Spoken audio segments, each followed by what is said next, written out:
Yes, everybody, good evening. Welcome back to FUTV United TV this Tuesday evening. The dust has settled well and truly now from the transfer window. We covered all of that this morning, but there is talk still continues ahead of what might happen this January. Still business to do for Manchester United on a few players. We're talking at the top of this show about Manchester United's goalkeeping situation. 4 keepers is too much. Lammens is in. Lammens has been speaking, and has been around Old Trafford. He is number 31, but where will he lie in the pecking order at Manchester United? You would have seen the video that I put out earlier on. Lots of people have done already. Thank you very much for watching that. The fallout from Onana's situation, from what happened with him coming back this summer. Is it him that's going to be the scapegoat? Is he going to be the fall guy, or is it going to be Altay Bayindir? News of a possible move back to Turkey for Altay Bayindir to talk about this evening as well. And a worrying report about where Senna Lammens actually fits in at Manchester United, and if he is going to be number 1. I did warn of this, and we could be about to see that come true. We'll talk about it and where the reports come from. Get into the live chat, give me your thoughts, get involved in the show, everybody, please. As always, get onto them comments, get your debates going in the chat right now. First of all, let's start the show off by saying thank you to all of my mods who sent me that little video clip of how to say the proper pronunciation for our new goalkeeper. Cheers, everybody. Taking away the fun and the Mancunianness out of my show, but it is Senna Lammens is our new goalkeeper. That's how he has pronounced it on a video put out on YouTube at Manchester United today. Or was it yesterday? I don't know. I don't care when. As long as he saves shots, I really do not care. As long as he's in front of Onana, I do not care. Altay Bayindir as well, for that matter. But is that going to happen this season? That's where we're starting the show tonight, because there have been reports around where Manchester United see Onana and where they actually feel Senna Lammens fits in at Manchester United with the 4 goalkeepers. Yes, 4. Still cannot believe we have got that many goalkeepers in the house. One will go. We know one will go. And we don't know which one it's going to be at the moment. It's looking right now the favourite one to be, from reports, probably Altay Bayindir, unfortunately for him. But let's see. There could be more to come in this. There could be more developments alongside Bayindir with Onana, obviously, as well. We don't know the ins and outs, but Laurie Whitwell's report earlier on today was definitely covering majority of the fallout from Onana's side of things, and where he might actually end up. Has Ruben Amorim done Onana dirty in this by saying that he is still a big part of his plans? Is there a way back for Onana at Manchester United? I know. Heaven forbid that we're actually talking that way right now, but it is looking like Onana may still play a part. And that, I think, right now, is really, for me, I think, I just don't even want to think about it. I really don't. I cannot stand the thought of that man being back in goal again. But there was a report today saying that Senna Lammens is seen as a future goalkeeper for Manchester United, and he may not become the number 1 straight away. You know, I made a big deal about this earlier on, and then lo and behold, some reports come out today that he is seen as a goalkeeper that will develop in time and will get better with Ruben Amorim and his coaching staff. Ruben Amorim and his coaching staff are not going to be here unless you start playing Senna Lammens. And that, I feel, is because we will continuously get the same results as we had last season, the season before. Crap goalkeepers making blunders that are going to cost Ruben Amorim his job. I don't want him to go. But if he continues to play Onana in goal or Altay Bayindir in goal ahead of Senna Lammens now, then we are really going to be struggling. And I said it this morning, I don't want to get into too much on this, but looking at it right now, it does look like he could actually be well and truly out of the picture at the start for the first few games anyway. And I just look at it, and Ruben cannot afford to lose any games. I think he is going to lose games because he's got the other goalkeepers in play. And that, I feel, is the biggest concern with every single Manchester United fan right now. And again, I just feel like there has to be a push from Manchester United to move Onana on. I don't understand what's going on behind the scenes with this situation right now. I think it's going to cause even more confusion going forward with having too many goalkeepers in the house. But look, there is reports today as well about Altay Bayindir being a target for Trabzonspor for Turkey, for the Turkish club Trabzonspor. Now, they obviously have lost their goalkeeper. It's been bought by Galatasaray to place Musiala, their former number one. We spoke about Galatasaray potentially being interested in Onana or Bayindir, but at the moment that probably is unlikely now that they've spent money, 33 million euros or something around that mark, on a new goalkeeper from Trabzonspor, but they could actually be interested in taking Altay Bayindir. Look, Bayindir is the obvious choice here because he's an easy one to sell. Nobody wants Andre Onana because of, one, his wages, and two, his price tag. Well, three, because he's crap. But Bayindir, not much better, but still, I don't think he's made as many obvious blunders as Andre Onana has. And I feel like because he's on cheap wages, because he hasn't and isn't going to demand a big transfer fee, Altay Bayindir will be the one that ultimately gets the boot from Manchester United. I'm worried that it is going to be that way because there's always then an excuse. Remember what I was saying this morning when we heard Kevin Hatchard talking on Sky Sports about Manchester United keeping face here by bringing Lammens in? It doesn't automatically mean that Andre Onana drops down to number two and Andre Onana can then actually grab some value because United will still play him. That when I listened to that last night, I tried to convince myself of it, like I said this morning on the show. I tried to convince myself that that wasn't going to be the case. But these talks keep on coming out, and there is more and more talk about Andre Onana staying at Manchester United. And then I did the show earlier on today, and it just goes to show, the video earlier on today, it just goes to show that Manchester United right now are not, or don't look at Andre Onana in much favour at all. Ruben Amorim was not impressed, Laurie Whitwell said, with the way that Onana came back to pre-season training. He was not impressed that he came in demanding a new contract again. Even after last season, he still came back to Manchester United this summer and wanted a new, improved contract at the football club. What is this man smoking? Honestly, where is his head at when he thinks that he can demand or even think that United would be interested in giving him another contract? I don't get it. I really don't get where this man's head at. And the point of the video earlier on was that there is so much disconnect from these players. They don't have a clue of what the real world is and how the real world is looking at these players. They are just driven by their agents and believing every single word that they say. And that is what I think is coming out from Andre Onana on this. I do believe that he is thinking he is a lot better than what he thinks. He thinks he walks into that number one spot. And that's why he kicked off after the Fulham game. Wanted to know what was happening. Asked Ruben Amorim if he needed to find a way out of Manchester United. But then the worrying news and what Laurie Whitwell said earlier on was that he wants him and is a big part of his season going forward.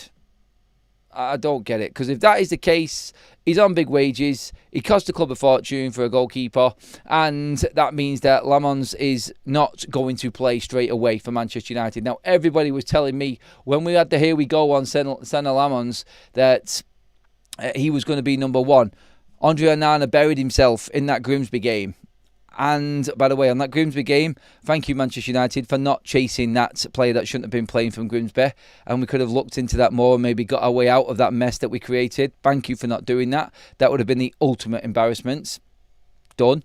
But in that Grimsby game, a lot of people were telling me that that was it for Andre Onana. He'd done enough to cement his place away. Not cement his place, but book his ticket away from Manchester United. Surely that was the moment. And what we're saying now, I think, is that there is another way back in for him, maybe, because look, he's not been sold. They're not looking to push him out of the door, and he's going to be there and thinks he will be a more experienced and better option than Senna Lammens. So that's my biggest concern in this, and it is starting to now become a reality when I didn't think it would be. And everyone was telling me not to worry on that show. I remember it. When we didn't sign Emi Martinez, Manchester United were pretty much giving half a chance to Andre Onana to start in goal again for this football club this season. That's what that move made, I feel. And that's what I was worried about. And already, day one after the transfer window shuts, we're getting conversations and talks and rumours and stories that Lammens is not going to be a number one goalkeeper straight away at Manchester United. Ruben Amorim is burying himself with this here, and I said that earlier on. He's going to lose a lot of faith in this Man United fan base. How much is Bayindir worth? That's a question I want to ask to the chat right now as well. How much do you reckon United could get for Altay Bayindir? Look, we owe nothing on him, and is an easy out. And I think that's where Man United will go, and that's what they'll try and push. Nobody's going to spend money on Andre Onana. Someone will spend maybe 4 to 5 million on Altay Bayindir, though, and United will have cut their losses, probably made a little bit of a tiny profit on PSR, and the wages are off the books. Lammens is probably on something similar, if not less, than Bayindir because he's younger. And United have actually saved a bit of money on the goalkeeping situation, believe it or not. Crazy as it sounds, but that could be the way that it is. But tell me how much you think he's actually worth. 5, 12, 10, 5... 3.5, 4.5. Lots of people with different guesses in there as well. Keep them comments coming in, everybody. Also, in the chats, please answer this question. Give me a yes or no. Do you think Andre Onana will play for Manchester United again this season? Because after that Grimsby game and after Manchester United bought a goalkeeper, everyone was fully confident that that was it for Andre Onana. Doesn't look to be the case anymore, though. So, how much is Bayindir worth? Get into the comment section, please, everybody. And do you think that Andre Onana will play for Manchester United again this season? Let's get into a few of the chats and see how everybody's doing in here. Thank you again, everybody, for joining us on the show. Keep your comments coming in. Let's see what we've got here. Roddy says, are you doing a shirt giveaway for the 99k? Good point, Roddy. More on that to come in a moment, actually. I will announce what is going on. We did one on 98k. We are going to do a shirt giveaway like this one or any shirt of your choice from OK Jerseys. Obviously, you can click on the link in the description as well if you want to buy one yourself early doors. But we are going to do a giveaway for hitting 99,000 subscribers. More on that to come, everybody.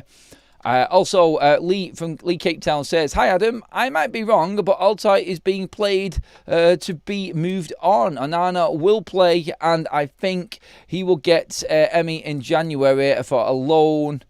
Emmy, you think he'll get Emmy in January for a loan, and then Onana leaves? Bar Lammens won't be number one.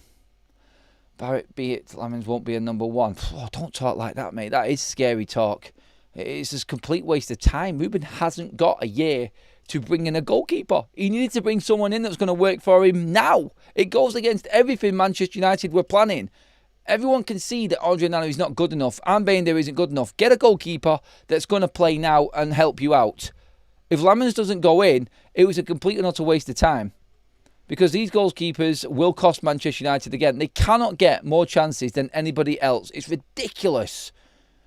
Don't expect the new keeper to start against City or Chelsea, but should be starting against Sunderland at home, surely. I hope he does start next week. Keep up the good work you do for all of us.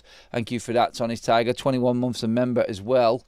Another one from Lee Cape Town says, hi all, the beautiful people in the chat. By the way, if you did not yet like, subscribe, share, let's get Forever United TV to 100,000 subscribers. We're not far away, everybody. We are literally just over 700 subscribers away from 100,000. The silver play button would look nice on the shelf behind me, wouldn't it? That way. Thank you everyone who has subscribed and got us to this point. Didn't expect to be here at this stage of the year. I was planning on hoping to get 100k before the end of the year originally, but we have fast-tracked it. You are all amazing and being part of this journey, so thank you again. Loving the channel and community, Adam. Legends, says Simon. Thank you very much, Simon. Dr. says, if Onana remains, Ruben should just pack up and go. It's kind of how I feel at the moment, to be honest, because I can't help but think that not bringing in a goalkeeper right now was a complete and utter waste of time for Manchester United, bringing anybody else in. That's just how I feel. I don't see how they think one of these two that are here now are going to do any better than what Senna Lammens will do. Like, if you brought him in for a reason, you've just spent nearly 20 million quid on a goalkeeper for a reason. If you spend that money now in our hour of need and don't play him, you deserve everything you get. And there won't be any sympathy for Ruben Amorim if Onana makes a mistake in any of these big games coming up. It's like, for instance, what the Honest Tiger just said there. Can't see him playing against City or Chelsea. Why? Why would you not play him? United are crap against everybody with these goalkeepers. Like, United are going to drop clangers against any team. If anything, the better teams, the Manchester United, they're better playing the keeper like Lammens in them games because he's going to get worked more. It's the concentration factor in the smaller games when they give the game away for us. That's the ones that I'm worrying about right now. But look, hey, Ruben's the man. He's the one in charge, and that's what I'm worrying about right now. I really am. Why is it only at United we are soft with the players? Every other team buys players and plays them straight away. That, again, is another point. I said this on Sky yesterday. The question's going to be asked if we don't bring a goalkeeper in that Ruben's going to play. So if we bring a goalkeeper in and we don't play him, the same question is going to be asked of what are being asked now about Benjamin Sesko. You just spent £73 million on a striker and you're refusing to play him. How long does he need to bed into Manchester United? We cannot afford to lose any more games. Are you going to play him or not? You don't spend £73 million on a player and then wait 5 games to bring him in, because I honestly, if everybody's fit, don't see him starting Sesko against Manchester City either. And then what we do? We move into the next game? Is Chelsea too big for him? And the same thing goes for the keeper. Is that too big? Is that too big? Stop handpicking the games. Accept that you're playing for Manchester United. Get them in that team and let's see what they can do. Because we need as much help as we can get right now. And you just spent nearly 90 million quid, over 90 million quid, on a new striker and a new number 1, supposedly, that you're not going to play. That questions are going to be asked. I'm sorry, if United lose to City and Chelsea, them questions are coming straight out from every single pundit, experts, websites, Twitter feed. Every single Manchester United fan is going to be talking exactly the same way. Why is Ruben not playing his signings? He wanted them. He gave the go-ahead to them alongside the rest of the recruitment team to make United stronger. So what do? Not play them and maybe fall further behind? Look, we might do well without them players in. I don't know. But right now, all I know is that we've got a good striker sat there doing nothing, and we've got a good goalkeeper who's better than the other two that we've got right now. He has to be, because these two are atrocious, and I've already proved in 2 years' worth of performances they're not good enough or consistent enough to hold down that number 1 jersey.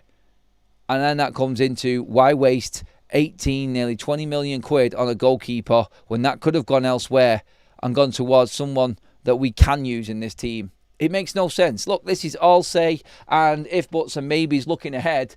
And obviously, he might play Lammens yet. We don't know. But I'm just talking about the noises. And this was my biggest concern, because I guarantee you, if Emi Martinez was bought by Manchester United, that he would have been playing against Manchester City. 100% guaranteed. And that was the beauty of that signing.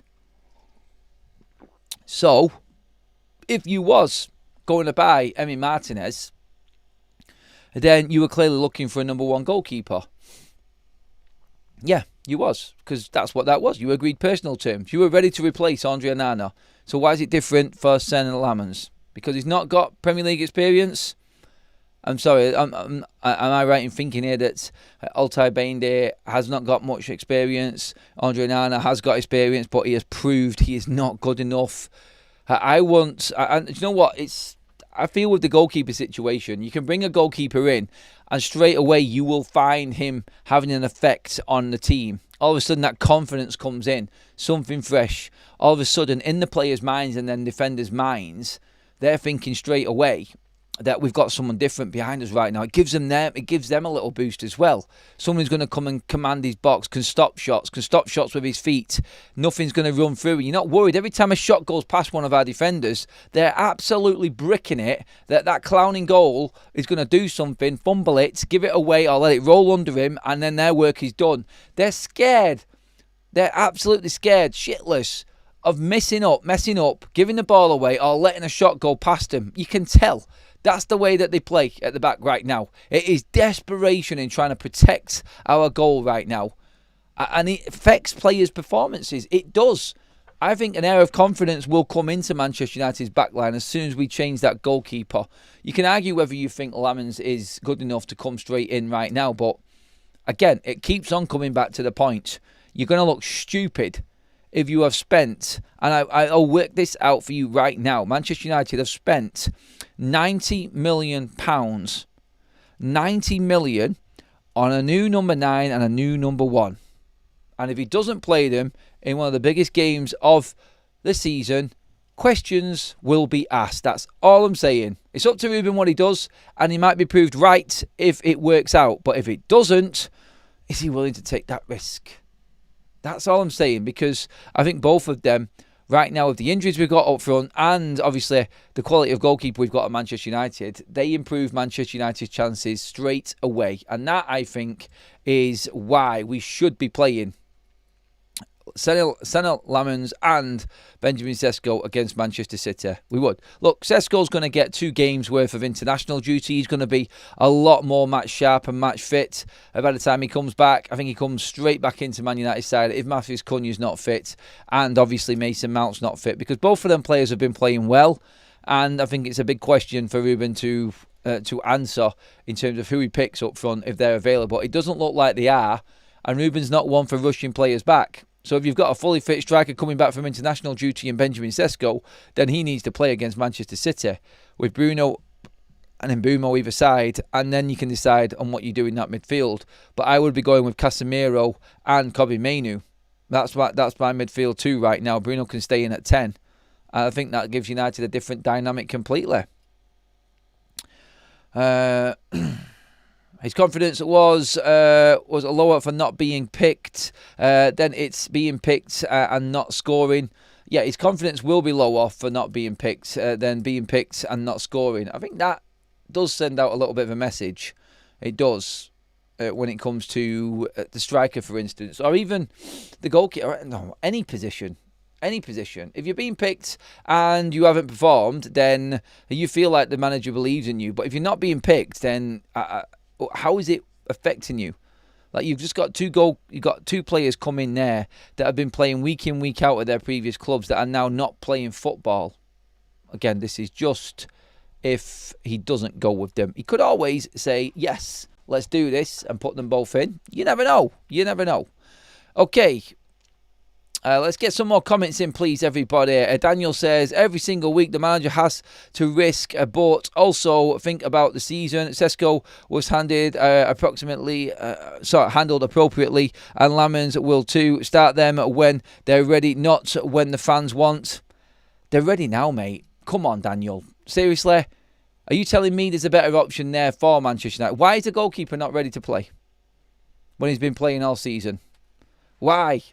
I need the answer to that. Why do we think that he isn't ready to play? It's Ruben's opinion, and that's what I'm saying. Is he willing to risk it? Benjamin Sesko has been fit and ready to play. I understand first couple of games, but now leaving him out again against Burnley when he could have come on. And I think he will leave him out again against Manchester City if Mount is fit. I think he will. I think he will just hold off on Benjamin Sesko. I hope he doesn't. I think right now it's playing into our hands with the players that are missing. And I think he will go with Benjamin Sesko in the derby. Hopefully no one comes back from injury, first of all. I think that's important. Experience doesn't matter, but the commitment and Lammens can improve to everyone. Well, at the end of the day, I don't think anybody wants to see Andre Onana in goal. And the big point that I made earlier on in the video was that Ruben Amorim has said to Andre Onana that he's still a big part of this season and a big part of his plans. Yeah. So does that mean that Bayindir is going to be sold? Because we can't, I think everybody definitely agrees, we cannot have 4 goalkeepers at Manchester United. Honestly, it'll just look ridiculous. It's a waste of time. No one has 4 first-team goalkeepers. No one.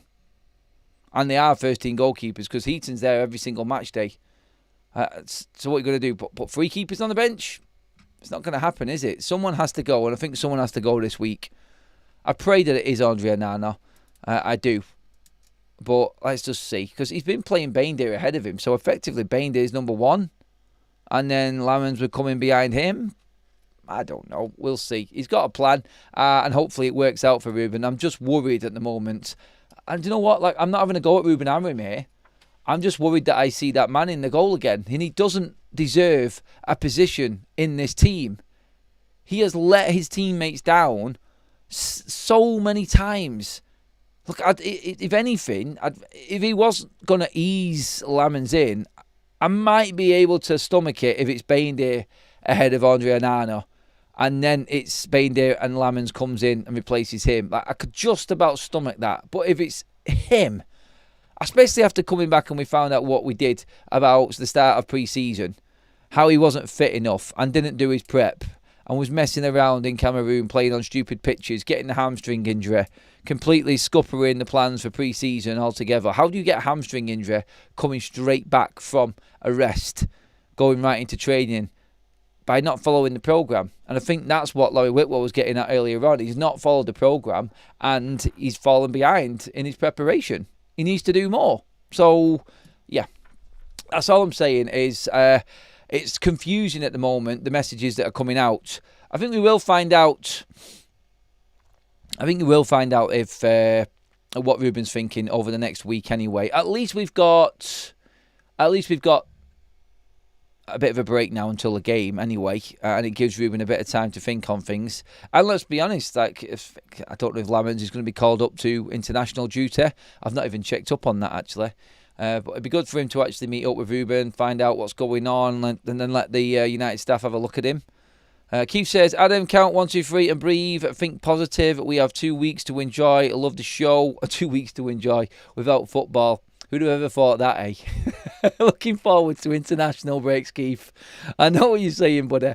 Thanks for that, mate. Surely to God, he will play in goal. Looks confident in the clips that I saw. I know the Premier League is a different beast, but I think he'll adapt a lot quicker than people think, Adam. I hope you're right, Billy. I like that comment, mate. I'm hoping he's going to come in and adapt. I hope he's going to be this. Look, I'm putting faith in this signing that Manchester United have made. And I'm hoping that this comes off, particularly for Ruben Amorim. I do. I don't want him to go. I want it to work out for him. But I do understand, like everybody else, results are key. And we've got 3, 4 massive games coming up this next month for Manchester United. In fact, I'm going to do it now. I'm just going to see what everybody thinks in the chat when we might actually see him. So let's just bring up Manchester United's fixtures now. Right, so we've got Manchester City on the 14th. Then the week after, we've got Chelsea at home. Then it's Brentford away, Sunderland at home, Liverpool away. So we've got 4 games, 4 Premier League games in between the next 2 international breaks. So when this one finishes, we come back. We've got City, Chelsea, Brentford, Sunderland. Which game do you think? Is he going to come in to the away game? Lunchtime kickoff against Brentford down in London. Is he going to be in the Sunderland game? 3 o'clock kickoff on a Saturday with no cameras on him. Is that the best time? And then we're back on international break again. Stop start. I'm honestly getting him straight in to the team against Manchester City. There's no better place to learn. There isn't. But I do get what everyone's saying. Like, don't throw him in at the deep end. I get that. And it's just that I'm not that type of guy. I'm probably old school. I'm like, if you've been bought for Manchester United, you've been bought because you're going to play for Manchester United. You're good enough to be a Manchester United player. Let's get him in. Honestly, if anything, Heaton is a practice keeper. He doesn't count. He's been paid a lot of money, mate, Daniel. He's a first-team goalkeeper. He does count because he's on a player's wage, mate. He's earning double the money that Kobbie Mainoo is being paid right now. So he does count. One way or the other, he's causing a problem. It's another goalkeeper that's in the way, and he's a keeper there that's doing nothing, like you said, who's on more money than our only hope for a number 8 going forward until the January transfer window. He does count, mate. And that's a problem that we've got. It goes deeper with having too many goalkeepers than just looking at them and what their jobs are for me, I feel. Unfortunately, Bayindir is leaving, which means Onana will be number 2. Will he? Will he still be number 1? That's a question as well. What was the point of spending all that money on a new player and not getting a start? I heard Lammens not get a start until near Christmas. I hope that isn't right. If Bayindir is sold and Lammens doesn't start, who will be in goal? Surely Onana, even though Eaton should be used, it's better to have Bayindir rather than having Onana as goalkeeper for God knows how long. And Andre Onana thinks that he should get another contract at Manchester United on more money. Let that sink in. Let that sink in. Bayindir will start, I think, until the next big error. There we go. When is that coming? So if he has an error in the first 10 minutes, what we're saying, sub Lammens on and then put him in. we can't be throwing games away. And that's what these goalkeepers do. Ruben can't afford to give anything away right now. He really can't. That, for me, is the biggest thing in all of this. It really is. Right, quickly again, everybody, just to go over it, Roddy did mention it in a super chat just a moment ago.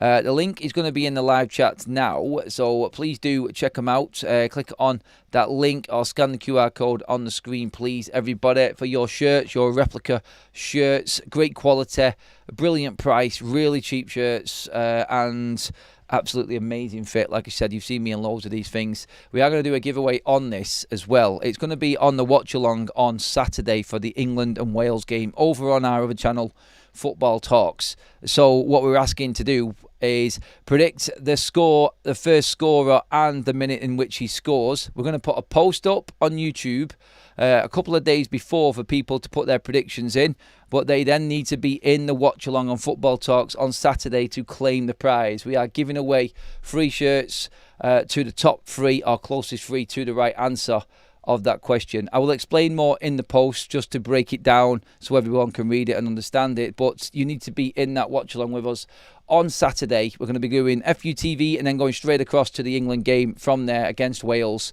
So I know we've got a lot of Welsh fans in the house as well on FUTV, so it would be good to get as many people over to give you all a good chance of winning the prize as well. Like I said, more will come on that and more information is coming. Thank you, Roddy, for reminding us all of that. Thank you, London, for the gifted membership as well, buddy. Really appreciate that.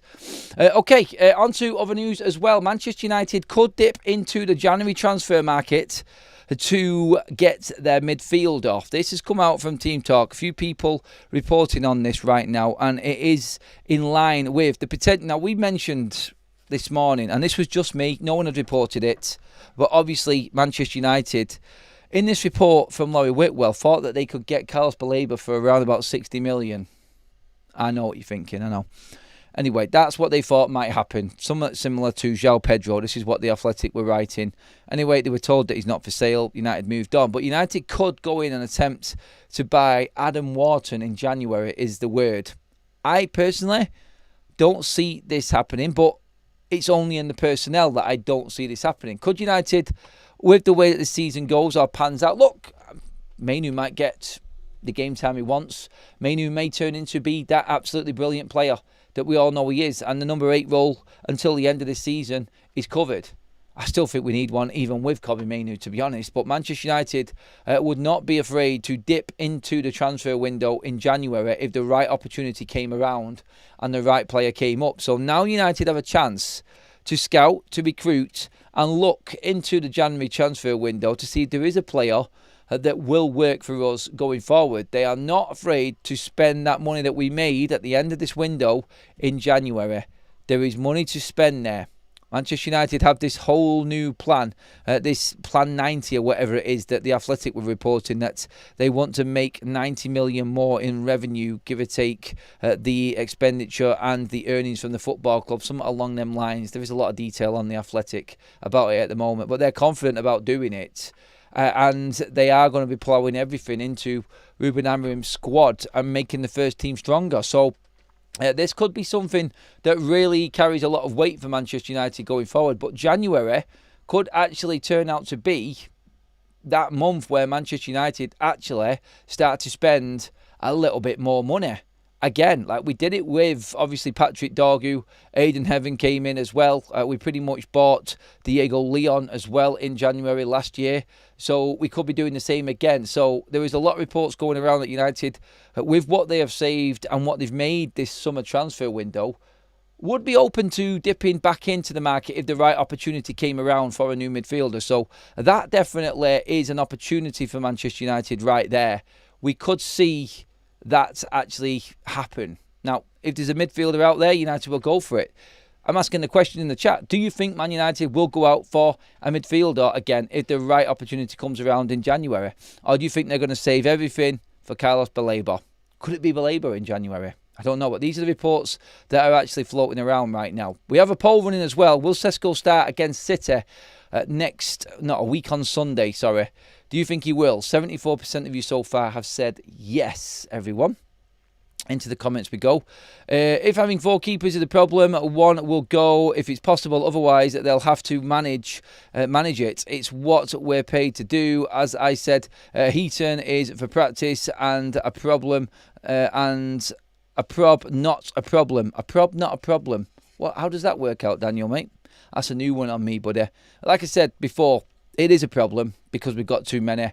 And again, if Lammens is going to be brought in to be a number 1, you've got 3 first-team goalkeepers ahead of him with more experience that'll feel like they should be in ahead of him. Probably not Heaton, like you said. Like at that extreme, I don't think so. But he's got 2 senior goalkeepers, international goalkeepers, ahead of him right now.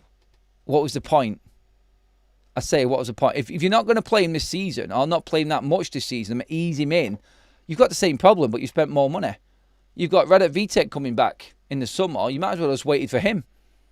But United were going to buy Emi Martinez, and we didn't. So if a keeper came in, surely it was with a thought for playing him as a number 1. I will never, ever understand it. If he plays Andre Onana in goal, he deserves everything he gets. He deserves everything he gets. And I'm only saying this now. I don't want him out, but he can take the criticism all day long, Ruben, for me, if he plays Andre Onana in goal and he balls it up for him. Because he told him that he was a big part of his plans in the summer when he could have got rid of him. Before he had this blunder again and looked like an even worse goalkeeper this season. That's the issue that I've got with the situation. It's weird. I don't know why he would do that. And that's the point I was trying to make in that video earlier on.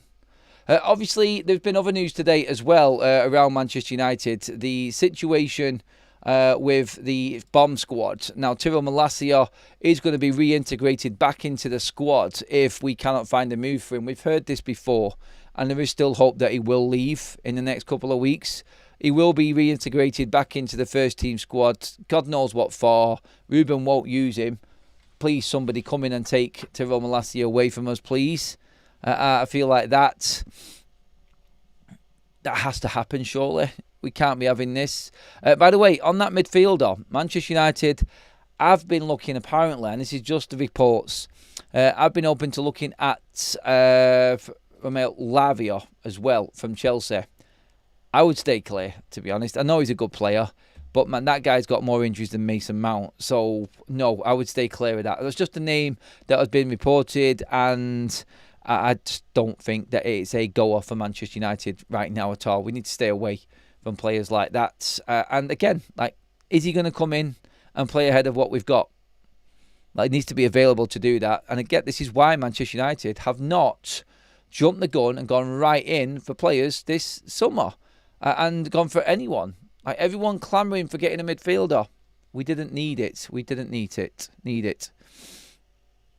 I did mention earlier on that Manchester United would not appeal to the EFL for that Grimsby playing an extra player that they shouldn't have, or it was a player that wasn't registered in time to play, but he did. And they could have really got in trouble. By the way, that player, according to Nate Salt, was the only player to miss a penalty for Grimsby, so we can't even say that he helped us out. Antony, by the way. Antony has been talking. He has been mobbed by Real Betis fans, but these are the words from Antony. Honestly, these bomb squad players, it's like, I've seen the news earlier on, like Jadon Sancho was contacting Marcus Rashford to ask him about Aston Villa and what to do. I cannot wait. The fact that they're still officially Man United players really, really does affect me. I can't stand the attitude of them types of players. I can't. Antony, what happened in Manchester? Only I know how difficult it was. I'm sorry, training separately, but that's part of life. I knew this moment would come. It's in the past. Broke down in tears about his time training on his own. Like, you tell me what you think. Obviously, there's a lot more to Antony's situation. I don't just think that this is Antony crying about training on his own. He's a grown man. I think there's a lot of emotion in that man. I think there's a lot that he overthinks. And obviously, if we can remember back, there was a lot more problems for him at Manchester United in his first year than there was in his second year. I know it was his second year, actually, where he had the problems. And you know what I'm talking about. All of the allegations. I think he looks at Manchester United as probably one of the worst times of his career, And I think all of that emotion has come out. If he is balling over not training with the rest of the team and it being hard for him, then I'm sorry, mate. Like, all of them tears for earning so much money, it's a hard life, isn't it? Like, but look, I actually do believe there's more to it. There has to be more to it. Surely he's not crying about training on his own. That can't be right. There's got to be, what I said, like a lot of emotion of his whole time at Manchester United. Surely he took a lot of flack, and he did have them allegations and that serious situation while he was here. So until I know, to be honest, he's gone now, and I'm never going to know. But I'm not going to jump the gun. If it was about training, though, then seriously, yeah, bit babyish, to be honest. I'll let Roy Keane answer that one. I think that's what it is. That Forster just says there, as Roy Keane says, baby. He's just a baby. Baby. I know him. He was a crap player. Paid too much. I don't care for him or his tears. See you later. Bye-bye. Antony is a weird one. I don't think he's the same in the same boat as Garnacho and Sancho. He didn't get many chances. Then the allegations, at the least, he went to find another club. Unlike Sancho, yeah. I mean, look, Antony has left Manchester United permanently. At least we can say that. We don't have to deal with him again. He won't be coming back to the football club. And good luck to him in the future at Real Betis. Hopefully it works out for him. I don't have as much hate as I do for Antony. I don't have as much hate for Antony as I do Garnacho, Sancho, Rashford. They are the real issues at Manchester United. Thank God Garnacho was gone. Did you hear what he was saying as well? Like, honestly, if you didn't watch the video at midday, all the information's there. But just to break it down, he'd already made his mind up he was leaving Manchester United before the final against Spurs. And then comes out and uses that final as the excuse, the final nail in the coffin, as him and his agent was saying, as to why he wanted to leave. But it has come out from The Athletic that Onana had already told everybody, that Garnacho had already told everybody that he was leaving Manchester United. Yeah, I know. It's infuriating, isn't it? It is. Please get the likes up on the video, everybody. Let's get as close to the 500 mark as we possibly can. Really appreciate all of your comments and everything as well on the show today. Make sure that you do hit that subscribe button as well, everyone. Thank you so much if you have already done it. We're closing in. We're on the final stretch now, home straight into the 100k. Thank you, everybody, for all of your support. And everything that you have said throughout the transfer window, all the comments, all of the likes, super chats, members, new subscribers. It's been an absolute ball. And now we are talking pure football again, which is nice. It is. Mag says, get Onana out of our club. We have a chance. We can't be too soft anymore, as Manchester United has to be harder with everything. Daniel says, I need to get in on the calling next time, Adam. Definitely, Daniel. You're on here too much, mate, not to get over. We'll be doing one probably this week, actually, just to go over it. We might do it Thursday, possibly. We might just do a calling on Thursday. So let's see how that goes. I get my points across, limited space. I can't keep irking you. I'm better in a long form, I swear. You're not irking me, mate.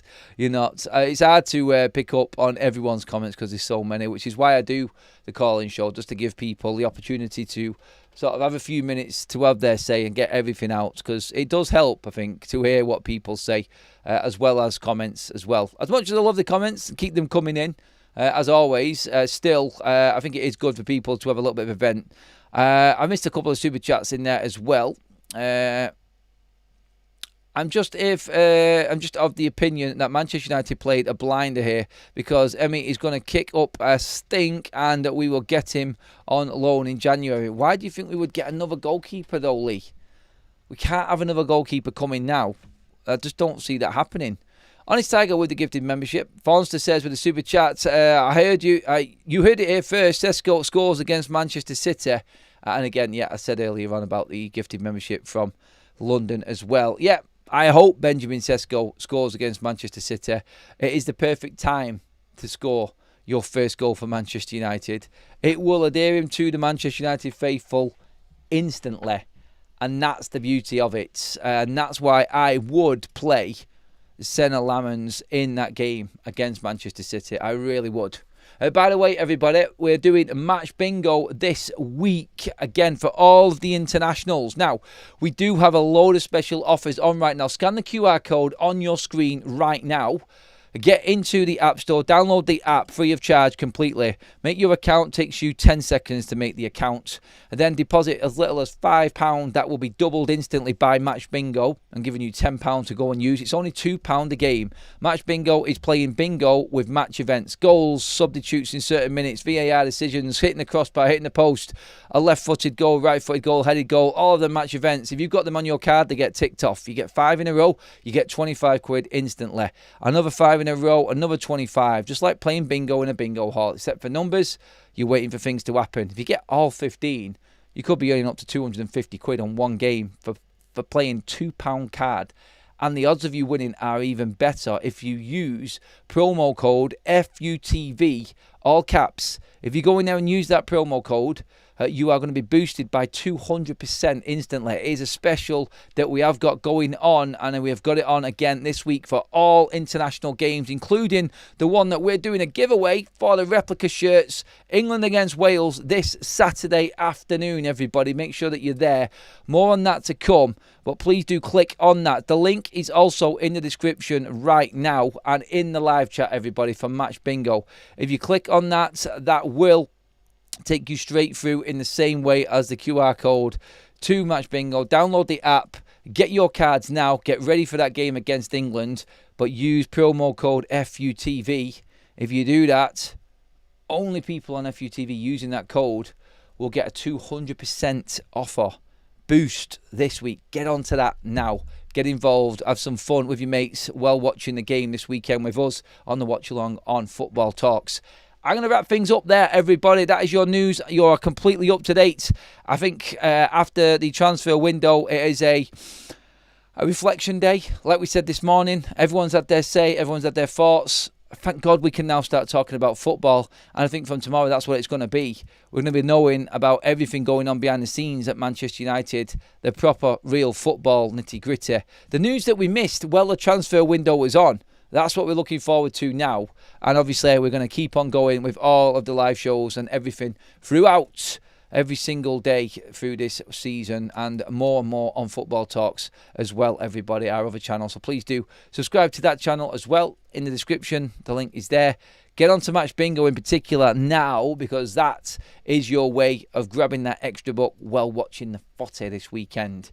That is it for now. Thank you, mods. Thank you, everybody, for all your comments. Please do pop a like on the video. Cheers for watching, everybody. I will see you all later on in the morning. Well, not later on, but I'll see you all at 8 o'clock tomorrow morning with the morning update show. Let's see what tonight brings. Until then, see you later, everybody.